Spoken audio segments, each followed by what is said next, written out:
Cory, somebody's in the chat with us. Oh, somebody broke in. Oh my gosh. Oh man. Well, I guess we better do this.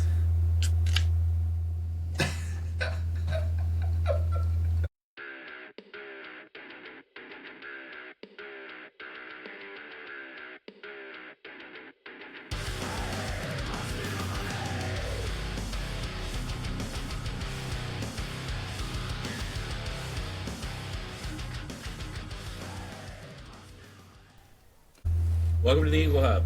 I'm your host, King Bryan, the OG and eternal Clicks dad. Yes, I'm Cory. Just an eagle. Just an eagle. And snuck in between us here on the chat, we have Dustin McKibben, Oregon champion. Oregon champ. 20. Is it 2025 or is it 2026? Probably 25 champ. That happened in 26. It's so confusing. Yeah. Well, we're going to talk to Dustin a little bit about his team and his weekend, but, you know, it wouldn't be an Eagle production without a Beer of the Episode.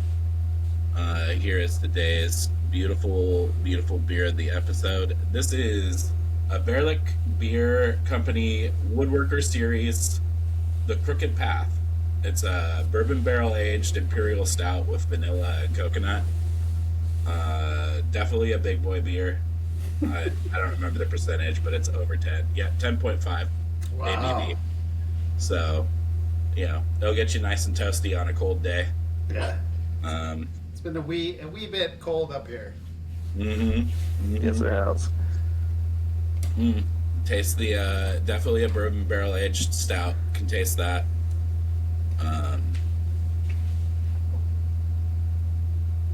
Yeah, the coconut's not overwhelming, which is great. It's exactly what you want when you have coconut.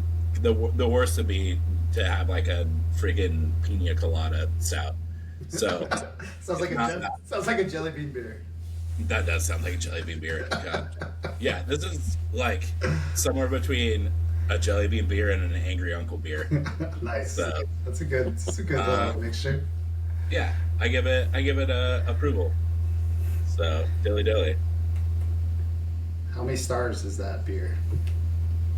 Uh, How many 60. glizzies? How many glizzies? oh, glizzies? 8 glizzies. Alright. Oh my god. I'll have to pop the image up in the post edit, but there's this dumb glizzy picture that I sent Cory today. It's got a picture of a person holding a dog in one hand and a glizzy in the other, and it says something like, I must be a vet with how many dogs I'm putting down. Yeah. Wow. Jeez. So speaking of putting down dogs, Dustin crushing us all in Oregon States. Yeah. Dustin, you want to talk us through your build? Mostly it was about protecting Hidari Yao. The destroyer armor on her gives her a reducer as well as makes her giant for outdoor maps so she can see over all the blocking. And then, you know, just doing her multi-target dealing damage. Black Panther was there to revive her, and then he's also a good sub DPS hitter. Yeah. And then Damage per second. Shuri is... What's that? Is it damage per second? Yep, there we go. Well, and then Shuri is there to make the vibranium tokens for Black Panther to use. And I just, because it was free, went ahead and threw the longsword on her in case she gets in the mix of things. She could do some damage. Nice. And then Sinestro is there for the lower cost from Hidari to make it to where they have to do a -2 attack on her 21 defense with the armor. And then kind of last minute I threw Predegaton on there just to mess with people's placements and the 6 range prob. Yeah. It's always good. Yeah. That's great. And So then Absista on your sideline as well. that was another way to save Yao if Black Panther got knocked out. Yeah. Some denial. Pretty good. Yeah. Pretty good. Yeah. A lot of denial. Had some fortify. Will the Green.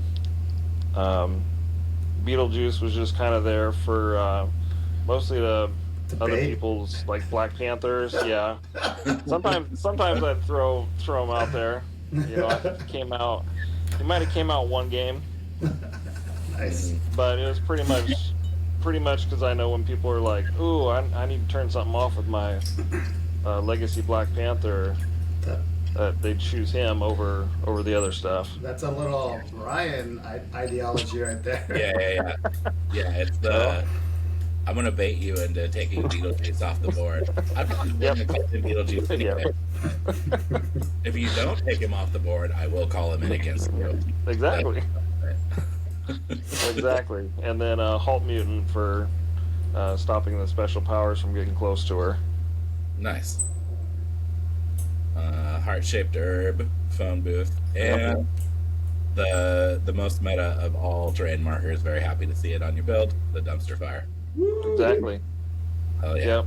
I think actually Cory and I both have the dumpster fires within overlapping to where we might have even had a couple squares where -2 attack. So. Oh yeah. Yeah, there's like a death square going on right there. If you're in there, you're screwed. I don't know how many times in practice games with Cory I've ended up with just attackers sitting in the -2 area with the only place to attack Cory from. Yep. That's true.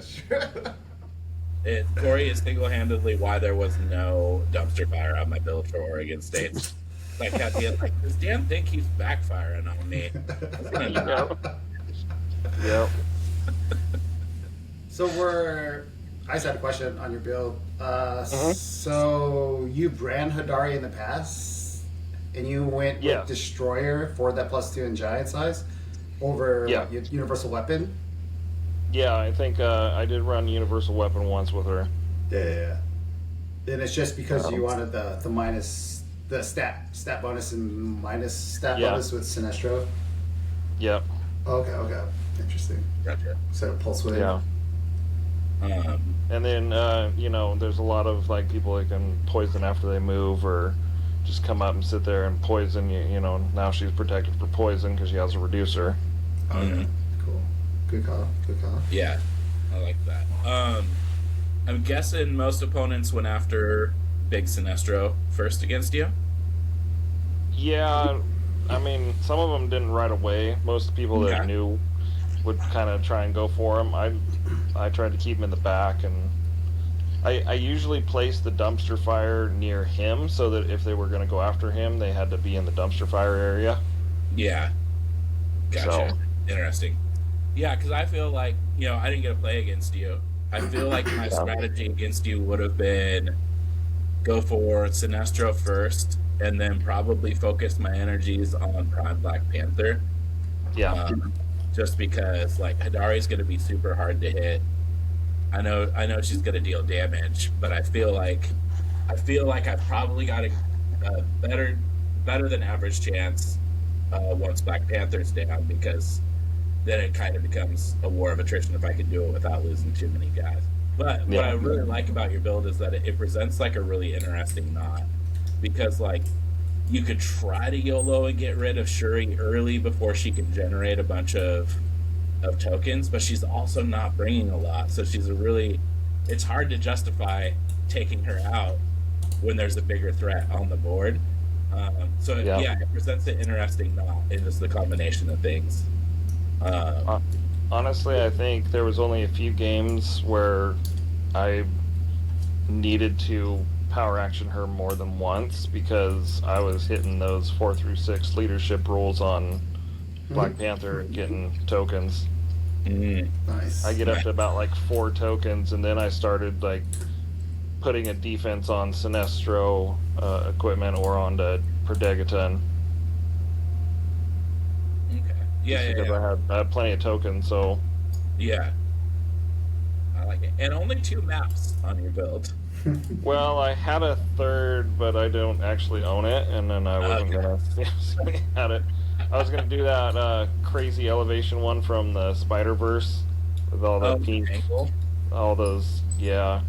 But I don't think I actually own that one, so I just took it off last minute. Gotcha. Yeah, the Tangle has become like one of my go-to maps. Yeah, that's good. I play it too much.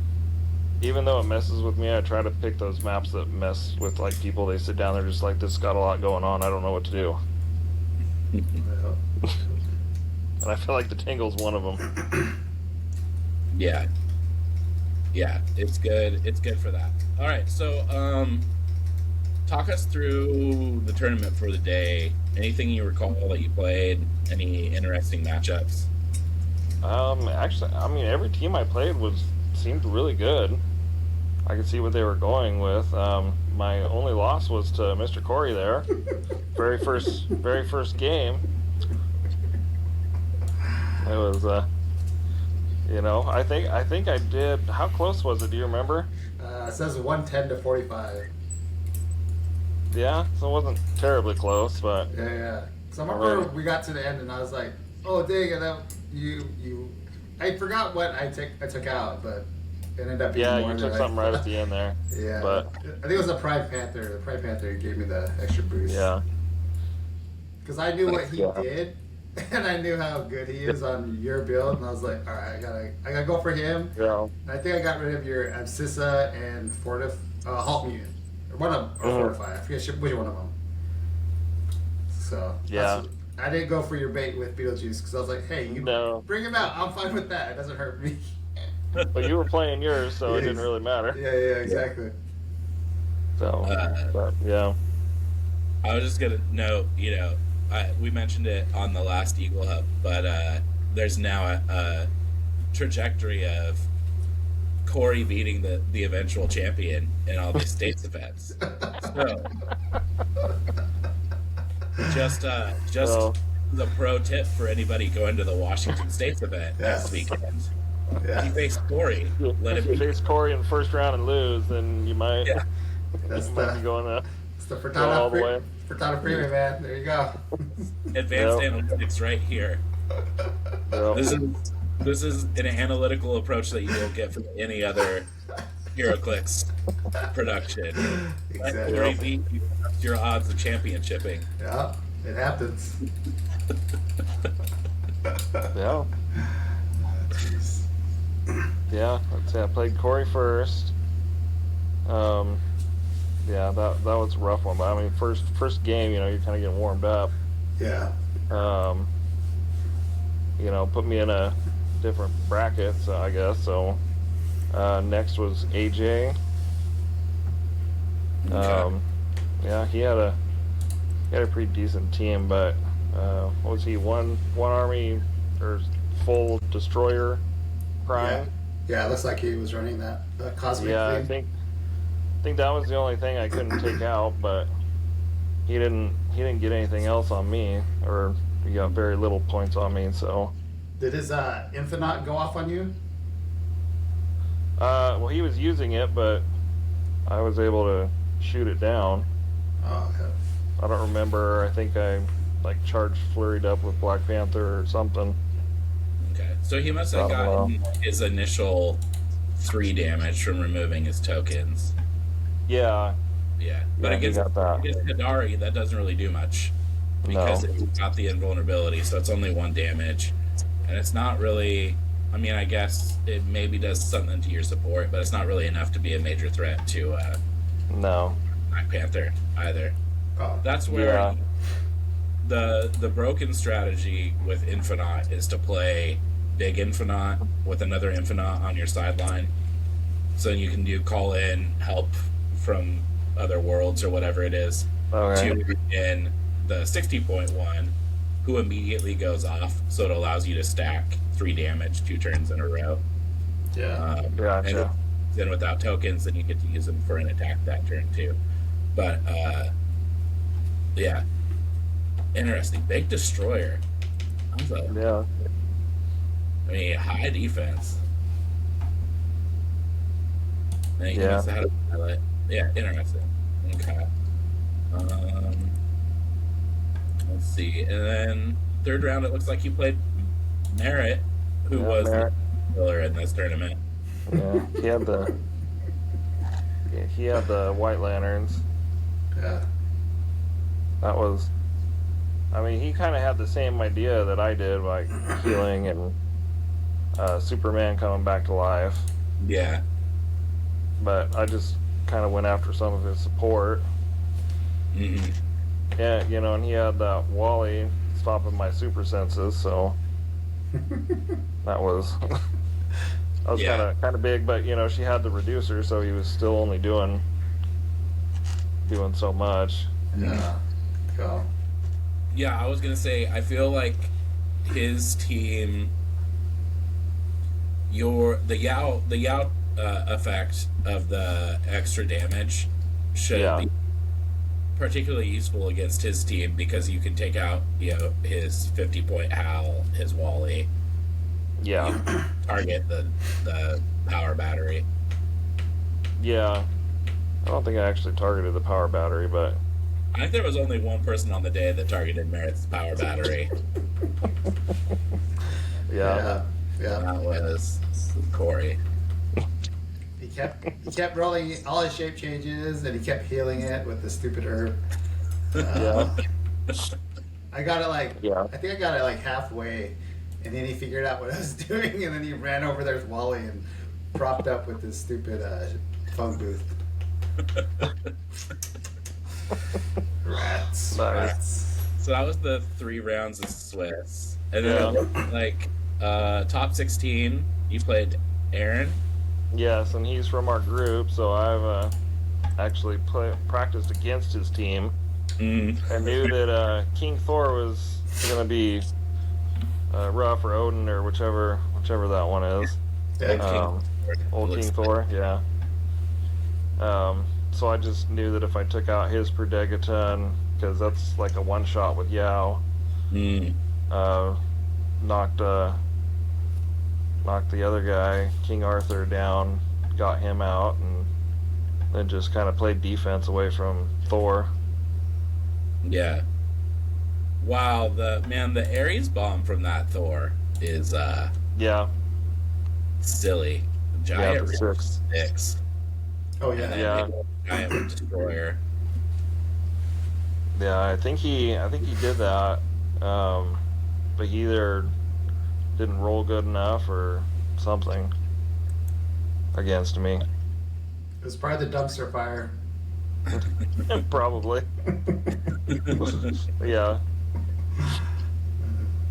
Yeah, I kind of knew how to play against him already, so yeah, that was fairly easy. Nice. And then moving on to top 8, you faced Jay Patel. That one was rough. He almost had me. He almost legitimately KO'd Yao, but me bringing her back a lot is what saved her. I think. And I had Panther at full and started going over and getting some of his things. I went over and got his Sinestro with my Panther. He came and took out my Sinestro with his Miles, and then I went and got his Miles with my Panther, and I think I took Cap out with Yao. But yeah, he unequipped the Destroyer from her, and I couldn't get over there to re-equip or get her out of the way. Yeah. But yeah. But that one was a close one. Yeah. I mean, he almost got it there in the end, but yeah, I think I was on my last saving grace from bringing her back when time was called. So. Oh wow. Yeah, that one was rough. That was probably the closest one to me getting knocked out. Was probably against him. Yeah, and that would have swung the game, because you won 105 to 45. So, yeah. And then but you win that, and then you move on to top 4, and you get a semi-mirror match with David. Yeah, that one was actually really close too, because it came down to at the end. It came down to Yao versus Yao. Oh wow! And he had pulse wave, and we're both like protected stealth, and if we're not on our special one, we can't see through the stealth. So once it got down there, we ended up just like parking next to each other and slugging it out. And I think I ended up having to bring in Abscissa. Oh wow, he didn't turn it off? And no, he turned off like Fortify and the Will of the Green. I don't know. Yeah, he didn't turn off Abscissa. So I brought her out, and he hits, or no, I think he had to clear. He missed his willpower or something like that. And then I had like one hit, and if I would have missed, he would have had me in the next turn. He just would have had a pulse wave and killed them both. But yeah, I got lucky and hit him, and he missed his senses, so it worked out. Wow. That one was close. Another close call. Very nice. All right, and then that leads to your final matchup against Kevin with his double Green Lanterns and Mogo. And walk us through this one, because when Cory and I talked about this on the drive home, because we knew the matchup that we left, and we were debating back and forth on how this game was going to go. So yeah, tell us about this game. So he was on the map that had this little like 1x3 elevated square, and he parked one in the front, one in the back, and then the stairwell was up the middle, left the middle in between them open. And Judge said that if I'm next to him, I can make range attacks. Yeah. And so I parked Yao right smack in the middle of them, and then just was doing multi-target, dealing them both, dealing one 4 damage, the other one 3. I mean, he was still, I think as long as he had Invincible, he was still reducing. Did that for a couple turns, hitting my willpowers and stuff, and he was clearing and healing. And then I got the idea that I could TK Yao out of the way after I hit, and then run up, charge up, and flurry with Panther. And I think I was choosing the close combat expert on him to give him the extra damage. Okay. And I whittled one of them down. He finally, partway through, because he had his herb there, so any damage he would do to me, I would heal 1 at the end, because he was parked on his herb. Okay. And then he finally quaked his herb, and so then I would TK over to my herb, and then he finally, after I killed 1, he ran over and quaked that herb. But it just was a few more turns and got the last Green Lantern. Nice. Yeah, I mean that ends up being a fortuitous match, because the giant size. Otherwise, Hidari isn't able to make ranged attacks. So that comes in really clutch for you in that matchup. Yeah. Yeah, that was David said I did something wrong at one of the turns. He said, but other than that, either that or he was like, it took me too long to realize that I could TK her out of the way and get more attacks or something. But yeah. Yeah, that the going to that little 3x1 elevated thing seems to have been something that he used a fair amount, because when I watched his game against Chris Clay, he did the same thing. Yeah. And it was killing me watching from the side, because there was like a 2x1 elevated, and I was like screaming in my head like, Chris, why don't you move the elevated next so you can generate Mysterios and just poison? Yeah. Yeah. Yeah, I think somebody told Chris that he could have poisoned from 3 away with Sandman still, because he's not targeting. It's just Right. blanket. So yeah, Yeah. that might have been different. I don't know if I would have won if I'd have faced Chris in the end, because his team's kind of rough on mine, because I can't reduce any of his damage. Oh yeah. No, I mean it was the same for me. Of like, he was the worst matchup in the entire tournament for me of anything out there. Yeah. But yeah, but in the end, you got it, man. And you know, even going back to the Eagle Cast days many years ago, we'd always said that like it's only a matter of time before Dustin wins one of these things. You've been knocking around the edges for quite some time. I'd always get up there at about 4th, and that'd be about as good as I could go. Top 4. That was about it. So I told Bryan you're in the Lord's house before you showed up. And yeah, pretty much that's what sealed it. Yeah. Yeah, that was crazy. I couldn't believe it, but I don't know if I can still believe it. But man, that was amazing. That's awesome. Yeah, congrats. It was fun.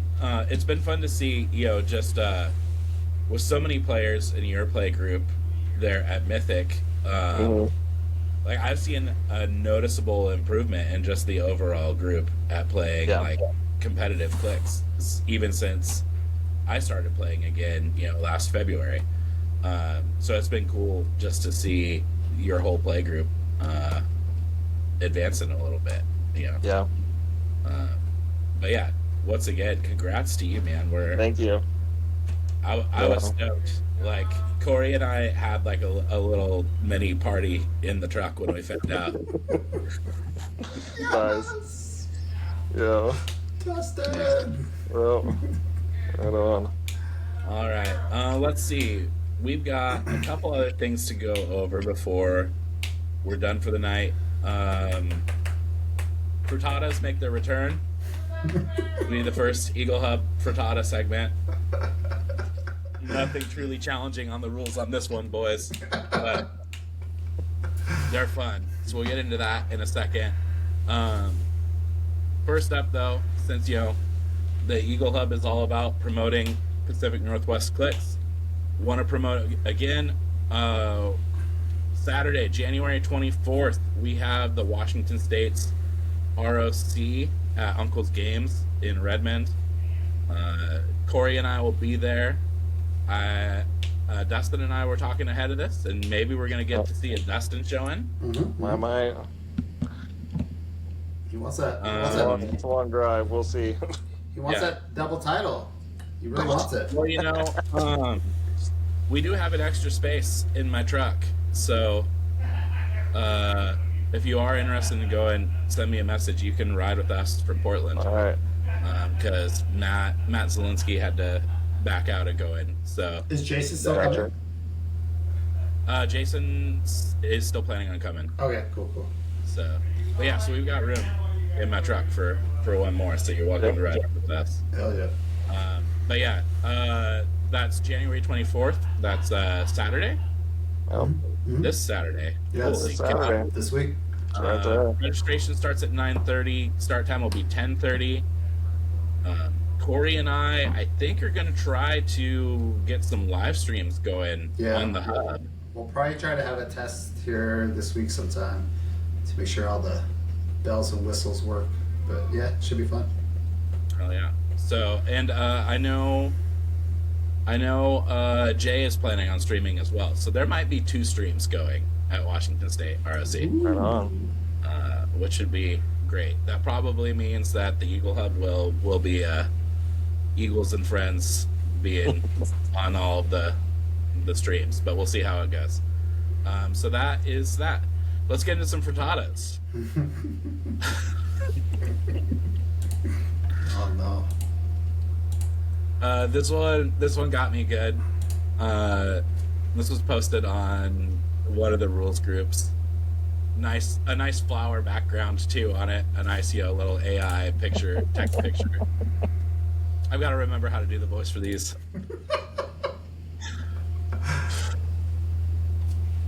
Welcome to Biodome.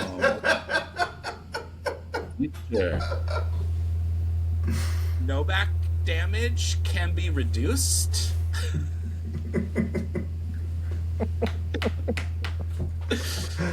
No back damage can be reduced. No back. No back. I presume we're talking knockback damage because I don't know what no back damage is. It must have been on the phone, my guess. Fat thumbed it. Yeah. T9. Yeah, T9 text. You can generally reduce knockback damage. Yes, sir. And then the other one, I'll have to load the picture for this too.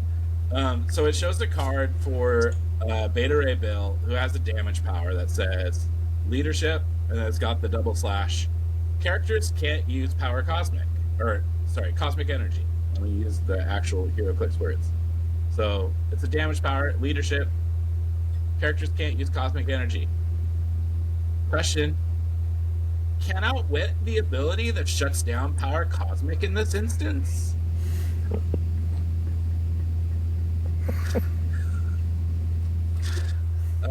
And the answer is yes, because Beta Ray Bill does not have protected or safeguard Outwit.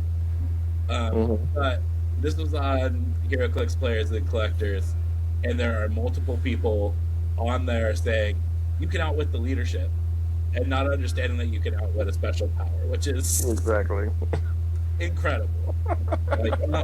Outwit allows you to select either a special card printed on there, or a special power printed on their card, or any standard power, and say they can't use it. But yes. Jeez, such a good one. That's a total frittata one. Yeah. But also just can Outwit the ability that shuts down power cosmic in this instance? Yeah, there's the formula if you really want to get a frittata, get me to read a frittata on the show, is if it has bad English. And particularly when I know that it's like an American dummy and not somebody like trying to translate from another language. It's almost always an easy way to get it on the show. So, hack for you if you want to send one in. Speaking of which, Merritt sent me some. I haven't had a chance to go through his. Merritt's are like actual rules questions, and I don't feel like doing those tonight. So we'll do those next time. But thank you for sending those in. Nice. But I think that's going to be it for this one.